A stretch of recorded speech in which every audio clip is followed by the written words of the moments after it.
见叶晨一副胸有成竹的样子，林婉儿便也放下心来。随后他看了看时间，道：公子，现在已经快8点了，不知公子打算什么时候回家？叶晨道：我岳父一般9点钟出门去书画协会，这离我家倒是挺近，林小姐就不必送我了。直升机在闹市区动静太大，我自己回去就行。林婉儿道：公子，怎能让您一个人走回去？还是奴家开车送您回去吧。叶晨忙道：真不用这么麻烦，我自己走就行。林婉儿悠悠道：公子若是就这么走了，路过下面庭院，被下人们见到公子清晨从奴家院中离开，他们还不知怎么看奴家。叶晨尴尬地问：那林小姐觉得怎么合适？林婉儿道：公子稍等片刻，奴家安排一下即可。叶晨点点头道：那就辛苦林小姐安排一下吧。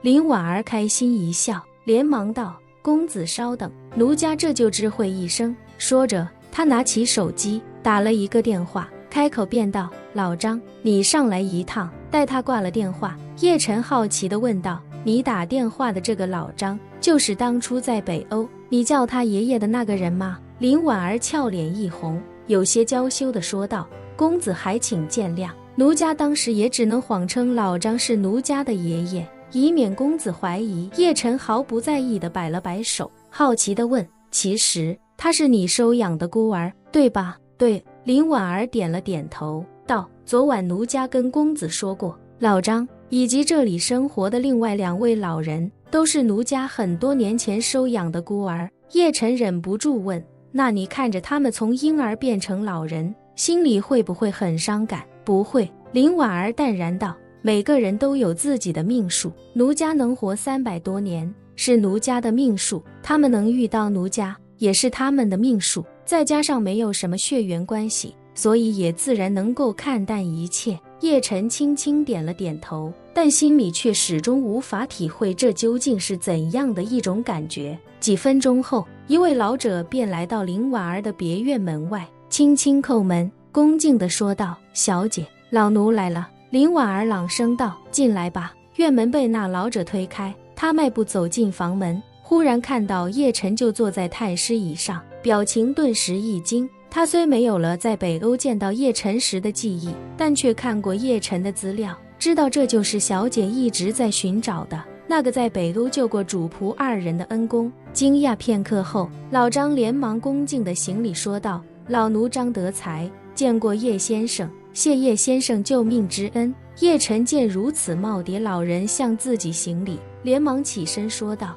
老先生您太客气了，那不过是举手之劳而已，不必太过在意。林婉儿这时开口道：老张是奴家一直带在身边的管家，公子不必如此拘礼，将他当作自己的下人即可。听到林婉儿让叶晨将自己当成下人，老张非但没有半点不乐意，反而有些激动地问道：小姐，您将您的事情都跟叶先生说了？听到老张的问题，林婉儿忽然想起昨晚的事情，一张俏脸羞成了粉红，不太自然地说道：我已与叶公子坦诚相待，300年往事也都一一说与叶公子听了。即日起，在叶先生面前，你们几个也不必再有任何掩饰，明白了吗？老张难掩兴奋地点头说道：小姐放心，老奴明白，老奴明白。说着，他不由看向叶晨，语气激动地说：叶先生，老奴斗胆说一句，您是小姐300多年来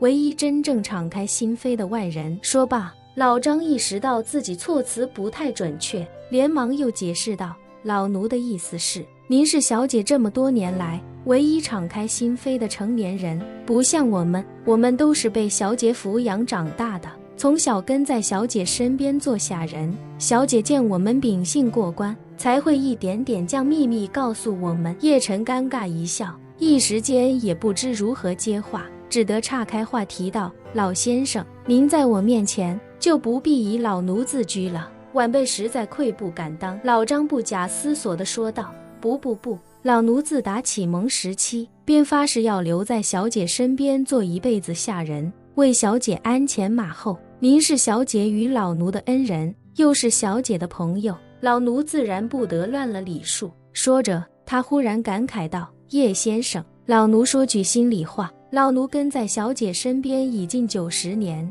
您是这么多年来小姐唯一的朋友，老奴心里真的很高兴，也真心希望您与小姐能……”林婉儿察觉他话锋不对，连忙咳嗽2声，道：“老张，你在胡说什么？”老张慌忙道：“小姐，老奴见到恩公，一时间有些语无伦次了。”说完，这才又连忙对叶晨说道：“叶先生，老奴是希望您能时常过来陪陪小姐，她一个人这么多年，没有一个能交心的朋友，确实很孤独。”林婉儿此时又羞又臊，连忙开口道：“行了，老张，你快去吩咐一下老邱，让他安排所有佣人全都待在自己的房间内，不得出来。另外，你去准备1辆车，我待会要送叶先生一趟。”老张不假思索地说道：“老奴遵命。”说罢，他再次向叶晨行礼，恭敬道：“叶先生，老奴先告退了。”叶晨点了点头：“老先生慢走。”老张走后，叶晨问林婉儿：“林小姐，老张的名字是你给他起的吗？”“对。”林婉儿微笑说道：“奴家给他起名德才，是德才兼备的意思，可不是得到财富的意思。”叶晨微微一笑，又问他：“那老张的姓是从何而来？”林婉儿笑着说道：“回公子，奴家收养的孩子多是些无名无姓的弃婴，奴家也查证不了他们原本的姓氏，可是也不想让他们姓林，以免横生事端，所以便将百家姓写在纸上，揉成一个个小纸团，再由他们自己稀里糊涂的下手去抓，抓到哪个便姓哪个。”叶晨尴尬地问：“这么随意的吗？”林婉儿好奇地反问：“不然呢？奴家要是自己给他们起，万一他们长大后不喜欢，岂不是要埋怨奴家？所以就像抓周一样，让他们自己抓姓，这就相当公平合理了。不仅他们能为自己选姓氏，奴家也能跟着玩个小游戏，两全其美。”叶晨点点头，虽然嘴上没说什么，但心里却感觉林婉儿虽然已经活了将近400年，但似乎还是有很强的少女心。或许真如她自己说的那样，她这几百年一直都是少女的心思以及少女的活法。此时年迈的老张一路小跑着下了石梯，他的身体其实已经不太能支撑这样的运动了，可他心里格外激动，所以脚下也觉得轻盈了不少。刚跑到下一层院落的主楼大厅，正在与孙之洞饮茶的邱英山便好奇地问：“老张，你跑这么快做什么？这么大岁数了，也不怕一口气没喘匀躺在这儿？”老张笑眯眯地看着两人，一边喘着粗气，一边难掩激动的战声说道：“喜事儿，天大的喜事儿！”孙之洞放下茶杯，笑呵呵地说道：“啥喜事儿啊，老张，你要结婚了？”老张瞥了他一眼，笑骂道：“你真是狗嘴里面吐不出象牙。”说着，老张来到他二人的茶桌前，缓缓坐下，一脸认真地对二人说道：“我感觉小姐好像动凡心了。本期视频结束，欢迎订阅我的频道，这样就不会错过精彩内容。”